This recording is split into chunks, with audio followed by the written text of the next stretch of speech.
अॼु जे नफ़्सा नफ़्सी मसरूफ़ियतुनि ऐं ग़ैर सिहतमंद तर्ज़ ज़िंदगी वारे दौर में जिथे इस्पतालुनि में मरीज़नि जो अंग वधी रहियो आहे ऐं केतिरा ई रांदियुनि जा मैदान वीरान नज़र अचनि था, उते बिलावल स्टेडियम शहीद बेनज़ीराबाद शहरियुनि ऐं रांदीगरनि लाइ कंहिं नेमत खां घटि न आहे। हीउ जदीद स्पोर्ट्स कॉम्प्लेक्स रोज़ानो सवें माण्हुनि खे सिहतमंद सरगर्मियुनि ॾांहुं राग़िब करे रहियो आहे। हिते नौजवान रांदीगर मुख़्तलिफ़ रांदियुनि जे मश्क़ लाइ अचनि था, जॾहिं त सियासी समाजी इल्मी शख़्सियतूं पिणु सुबुह ऐं शाम जे वक़्तु वर्ज़िश वॉक ऐं जिस्मानी फिटनेस लाइ स्टेडियम जो रुख़ कनि थियूं। शहरियुनि जो चवणु आहे त बिलावल स्टेडियम न रुॻो रांदियुनि जे सरगर्मियुनि जो मर्कज़ बणियो आहे, पर इहो माण्हुनि खे सेहतमंद ज़िंदगी गुज़ारण जो शऊर पिणु ॾेई रहियो आहे। अच्छा बनाया हुआ है, काफ़ी सहूलत दी हुई है यहाँ पर हमें। मैडम आसिफा भुट्टो और बिलावल भुट्टो और आसिफ जरदारी की जानिब से एक अच्छा खूबसूरत स्टेडियम दिया गया है हमें। इधर ग्रास वगैरह पिचेस वगैरह टर्फ पिचेस हैं और मैंने भी मुख्तलिफ जगह पे क्रिकेट खेली है, पर ऐसा कि इधर ग्राउंड नहीं, इधर इर्द गिर्द है। और ये काफ़ी अच्छा स्टेडियम यहाँ पे हमें दिया हुआ है, खूबसूरत और जगह पे भी बहुत अच्छी पे बना हुआ है। और ऐसे स्टेडियम होने चाहिए सिंध में, ताकि टैलेंट को मौका मिले पूरा बाहर आने का। मैं खुद मुशर्रफ फेरोज से हूँ और अंडर 19 कैंप में आया हूँ। इंशाल्लाह कोशिश करेंगे कि आगे मैचेस खेलें और अच्छा परफॉर्म करें ताकि रीजन में जा सकें। कोचेज़ स्टाफ सारा तावन करता है और डिसिप्लिन का बहुत ख़ास ख्याल रखा जाता है। मेरी नज़र में तो फ़िलहाल तो ऐसा नहीं है। न्याज़ स्टेडियम था, लेकिन अभी उसकी कंडीशन आप जानते हैं।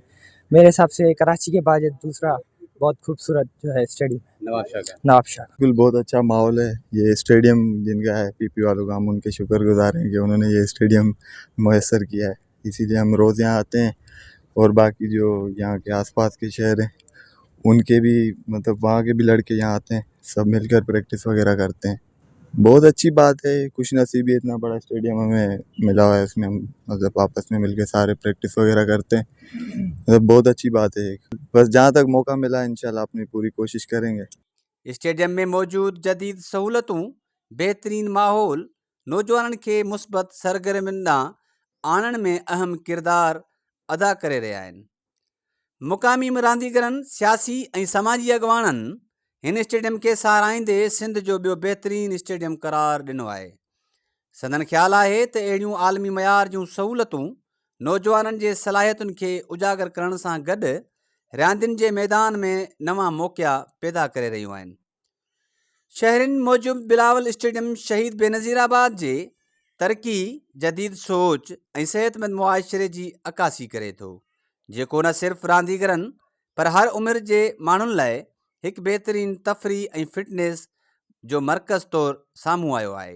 बिलावल कॉम्प्लेक्स में रांदूं थियनि थियूं, माण्हू हिते जेको आहे सो एक्सरसाइज करणु अचनि था, इहा तमामु ज़बरदस्त ॻाल्हि आहे। असां मां मुतमिन आहियां, छा आहे जो असल में इहा ज़िले इंतिज़ामिया जे अंडर अचे थो ऐं इहे अहिड़ियूं एक्टिविटियूं कराइण सां, या अक्सर असां नोट कयो आहे त प्राइवेट इंस्टीट्यूट या गवर्नमेंट जा इदारा हिते कॉम्प्लेक्स माना रांदूं वग़ैरह थियनि थियूं ऐं उन्हनि में कॉम्पिटिशन हिकिड़ो इन्वायरमेंट पैदा थिए थो, त इहो तमामु बहितरीनु आहे। ऐं जीअं छोकिरा हितां सिलेक्ट थिया आहिनि पंहिंजा, त इहो हिकिड़ो माना ग्रास रूट खां हिकिड़ो टैलेंट उभरी करे ऐं इन लेवल ते वरी मथे वञे थो, त इहा हिकिड़ी माना ज़िले लेवल ते असांजे लाइ हिकिड़ी सीढ़ी आहे।